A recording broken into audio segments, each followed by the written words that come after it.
And the question I will pose today is, what do you do when God calls you to do something challenging? Because that's the situation that the Israelites faced here in Numbers 13. They had to choose between obedience and disobedience, between trust and unbelief. So I've called this sermon Faith or Folly. We're in Numbers 13. And just to understand where we're at in the Bible, the Israelites have left Egypt. The Exodus has happened. They've traveled across the desert. Moses had led them out of Egypt. There's been the 10 plagues. Pharaoh has pursued them. They've been saved from the pursuing Egyptian army. And now they have crossed the desert and they are about to enter the promised land. They're poised on the borders of the promised land, ready to go into the promised land that God has given to them. And he's promised in the Bible over and over again, leading up to this, that this is the land that they will live in, that this is the land they are going to inherit. So here they are. They're on the borders of the promised land, ready to enter the promised land. So in Numbers 13, the first step is that God commands the Israelites to send out spies to check out the land. So Numbers 13, 1-3 says, "The Lord spoke to Moses, saying, 'Send men to spy out the land of Canaan, which I am giving to the people of Israel. From each tribe of their fathers you shall send a man, every one a chief among them.' So Moses sent them from the wilderness of Paran, according to the command of the Lord, all of them men who were heads of the people of Israel." So 12 spies, one from each tribe, are to be sent out to check out the land of Canaan. Israel is ready to enter the land. So they go, they check out the land. This is to be a strategic trip in part. They're going to see what the land is like. They're going to see if it's fruitful, what the agricultural potential of the land is, and also what the lay of the land is like. Where are the big cities? Where are the fortified cities? What kind of things could Israel expect as they enter into the promised land? So the 12 spies go out. They're investigating the land. They're seeing what's happening. And they spend 40 days investigating the land and seeing what it was like. So at the end of the 40 days, they return with their report. So jumping down to Numbers 13, 25-29, it says, "At the end of 40 days, they returned from spying out the land. They came to Moses and Aaron, to all the congregation of the people of Israel in the wilderness of Paran at Kadesh. They brought back word to them and to all the congregation and showed them the fruit of the land. And they told him, 'We came to the land to which you sent us. It flows with milk and honey, and this is its fruit. However, the people who dwell in the land are strong, and the cities are fortified and very large. And besides, we saw the descendants of Anak there. The Amalekites dwell in the land of the Negeb. The Hittites, the Jebusites, and the Amorites dwell in the hill country, and the Canaanites dwell by the sea and along the Jordan.'" So as the spies bring their report, they start out positive. They bring a positive report of the agriculture of the land. And the image, if you went to Sunday school, you probably are familiar with the image of two spies carrying a pole with a big bundle of grapes on it. The grapes were huge, apparently. And actually, even today, to this day, that is one of the symbols that Tourism Israel uses to advertise. So it's a very well-known symbol. The produce was as advertised. It was a rich land. There was lots of agriculture. There was lots of food. It was bountiful. It's a good place to live. It was a desirable place to live. Unfortunately, after this, the spies turned to the negative. Yes, it's a great place to live. There's all kinds of produce there, but the people who live in the land are big. They're strong. The descendants of Anak that they refer to were rumored to be giants, very large people, physically intimidating. And they are fearful of the people of the land. There's lots of them. They name all these different tribal groups that were there. They have fortified cities. They're big. They're scary. They're intimidating. And they quickly turn to the negative in their report. Great place to live, but there's a lot of people there. They're strong. I don't know if we want to do this. For a people that are recently removed from slavery in Egypt, this physical fear is understandable, They probably don't have really any kind of developed military themselves. They're used to being slaves. To walk into a land that's already occupied and nonetheless occupied by people who have walled cities, military, strong people, it is certainly intimidating. However, God had promised over and over again, when you go back through the story, God had promised so many times that this is the land that he was bringing them into, that this is where he was leading them to, that he promised that this is the land they would live in. But 10 of the spies are intimidated by the physical barriers that the land presents, the people and the strength that is there. Now, 2 spies, on the other hand, bring a positive report. Joshua and Caleb didn't know how God was going to bring the Israelites into the land, but they trusted that he would. They believed that however God did it, somehow he was going to bring them into the land because he had promised that he would. God's promise was good enough for them. They didn't have to know how. They just knew that God would bring them into the land because he had said that he would. But the other 10 spies again countered them with a further negative report. Joshua and Caleb advocated, let's go, we can do this. In Numbers 13:30, they say, we can go into the land, we can conquer, we just have to have faith, we can do this. They try to rally the crowd and get them going, but the 10 spies again respond negatively, and they bring a further negative report and shut down the positive report and begin to sway the crowd against Joshua and Caleb's positive encouragement. And things get so bad. Numbers 14, verses 1 to 4, it says, then all the congregation raised a loud cry, and the people wept that night. And all the people of Israel grumbled against Moses and Aaron. The whole congregation said to them, would that we had died in the land of Egypt, or that we had died in the wilderness. Why is the Lord bringing us into this land to fall by the sword? Our wives and little ones will become a prey. Would it not be better for us to go back to Egypt? And they said to one another, let us choose a leader and go back to Egypt.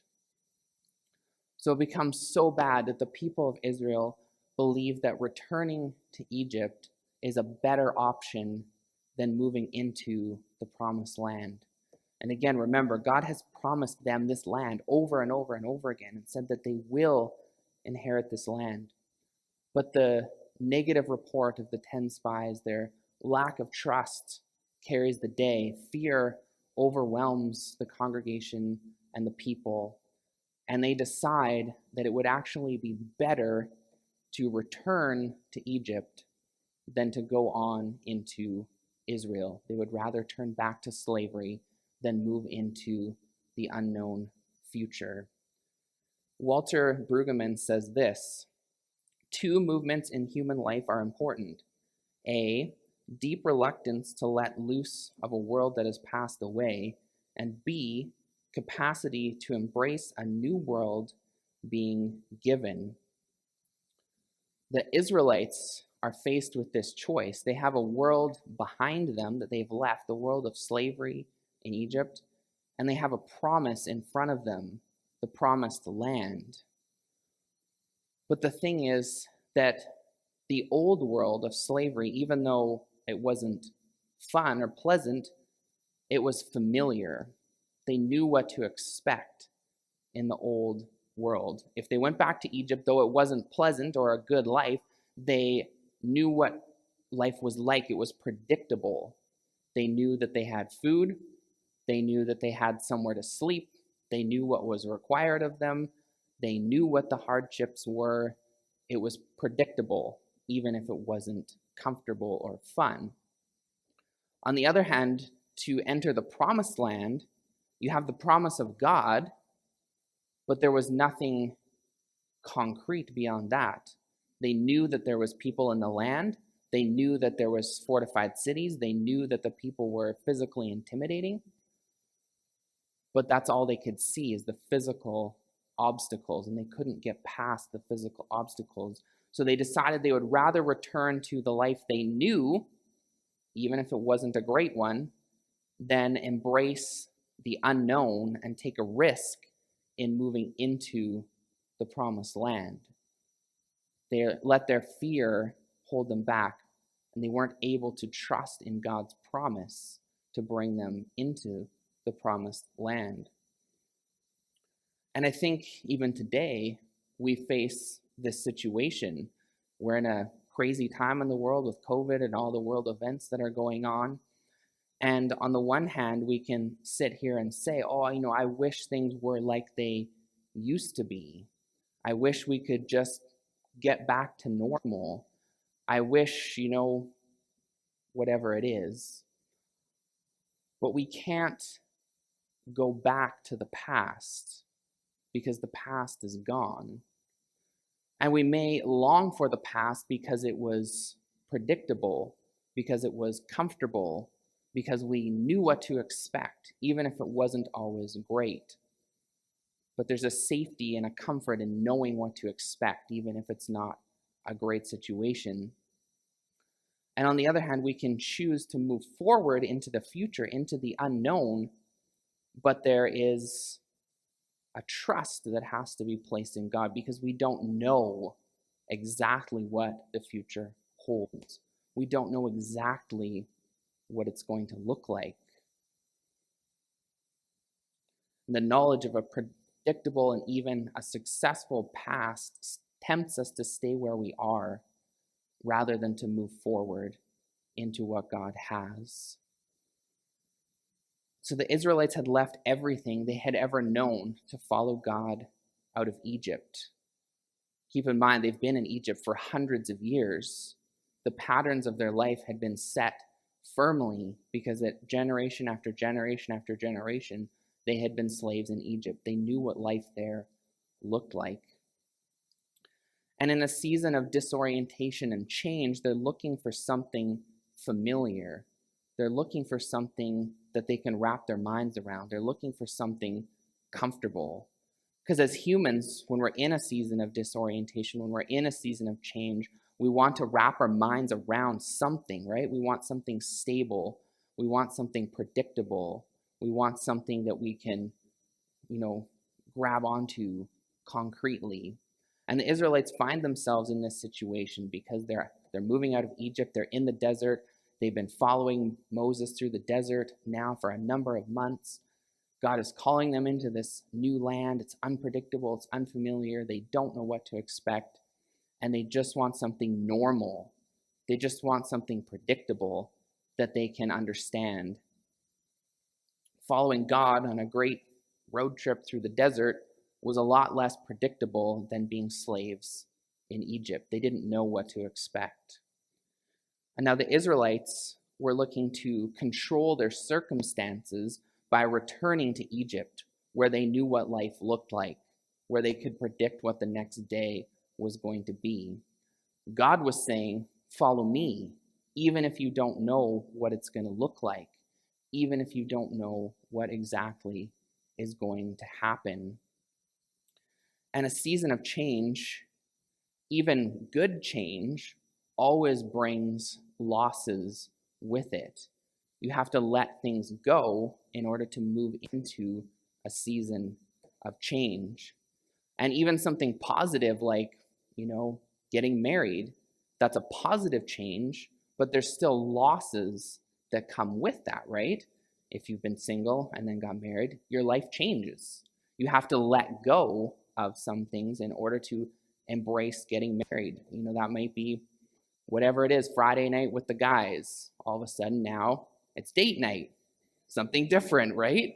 A good change, a positive change, but there's still changes. Having a baby, choosing to have a baby, that is a positive change, but it also brings a loss. Again, right? Friday night, date night now becomes changing diapers and putting the baby to bed. So it brings a loss of things that you may have enjoyed and looked forward to, even though it's a positive change. And the Israelites found themselves in this type of situation where they had lost the predictability of life in Egypt. They had to embrace the unknown of going into the promised land, Canaan, but they didn't know what that would look like. And they had to embrace the loss of their past life. And I think it's impossible to move into the future when our hands are full of the past. Because if we're holding on to the past so tightly and we're so firmly grasping onto it, we can't let go of the past. And if our hands are full, we can't embrace the future. We can't embrace what is being given. If God gives us something, we often have to give something up in order to embrace what God is doing in our lives. And it's really hard to do that when we're clinging on to something, when our hands are full of something else. And that's the situation that the Israelites found themselves in. Now, you may know the story. You may be familiar with what happened. This rebellion, the refusal, the Israelites ultimately refused to enter the promised land because of the negative report of the 10 of the 12 spies. They refused to follow and enter the promised land. The day after, we see when they realize that they're going to be punished, that they're not going to have to spend time waiting, they decide to go into the promised land anyhow, after God has now said, no, it's too late, you're not ready. They try anyhow. Moses says, don't do it. They do it anyhow. They're defeated in battle. And this marks the beginning of the 40 years of wandering in the wilderness. All of the people that were present now had to spend 40 years wandering through the desert instead of entering the promised land right then, because they refused to believe and to trust God. Now, the book of Hebrews references this chapter in Israelite history, so jumping into the New Testament. In Hebrews chapter 3, verse 15, it says, "As it is said, today if you hear his voice, do not harden your hearts as in the rebellion being this rebellion we've just talked about. For who were there who heard and yet rebelled? Was it not all those who left Egypt led by Moses? And with whom was he provoked for 40 years? Was it not with those who sinned, whose bodies fell in the wilderness? And to whom did he swear that they would not enter his rest, but to those who were disobedient? So we see that they were unable to enter because of unbelief. The Israelites were unable to enter the promised land at that time because they didn't trust God. They didn't believe that because he had promised, he would lead them into the promised land. Now, the warning is clear to us. It says it right there in Hebrews. Don't act like those Israelites did. Trust God. Believe in him. Don't follow the way of rebellion and disbelief. The promise of God, in fact, remains for all of us today. And Hebrews does a great job of explaining this. You read Hebrews chapters 3 and 4. The promise of entering God's rest, the promise of entering all that he has for us. And that remains for us today, the promise to enter into God's rest, to enter into his promises for us. But just as the Israelites did, we face a challenge. We face a moment where we have to make a decision. Do we follow Jesus, though the future is unknown, though we don't know exactly what's happening, or do we stay where we are, where life is predictable, where we're comfortable? That's the choice that we have to face. So what do you do when God calls you to do something challenging? We can meet the challenges of life with God's promise in our hearts if we choose to believe him. The Israelites could have entered the promised land right then if they had believed God, if they had trusted him, if they had believed his promises. They could have entered the promised land. But because of unbelief, they had to face 40 years in the wilderness. For us today, we can experience peace in life when we trust Jesus fully and walk with him in obedience. When the Holy Spirit makes us aware of God's will, we are to trust God completely and express that trust in obedience. Joshua and Caleb the two spies that gave a positive report that encouraged the Israelites to enter the land. They didn't know how God was going to bring them into the land. They just knew that they believed that he would, that however it happened, that God would lead them. They trusted, they obeyed, they were ready to go. And actually, they became the only two people that entered the promised land from the previous generation because they had believed in God. They had to walk through the 40 years in the wilderness, but they entered the promised land, whereas everyone else of that generation didn't. They believed that if God had made the promise, he would enable them to overcome the obstacles. So for us here today, we face these types of questions, especially in our world right now. What does it look like to trust God in the unknown? What does it look like to trust God when the world seems to be going crazy around us? What does it look like to believe in God's promises when we're in a time that we are in right now? What does it look like to follow God into the unknown future? What does it look like to embrace what God has for us? Because just like the Israelites, we have a choice. We can choose to stay. We can choose to stay where we are. We can choose to stay where life is predictable, or we hope it's predictable. We can choose to stay where it feels safe because we know what is happening around us, or we maybe would like to know. We can make that choice. We can stay. Or we can trust God and take a risk and embrace his promises and follow him into the future, even though we don't know what that looks like.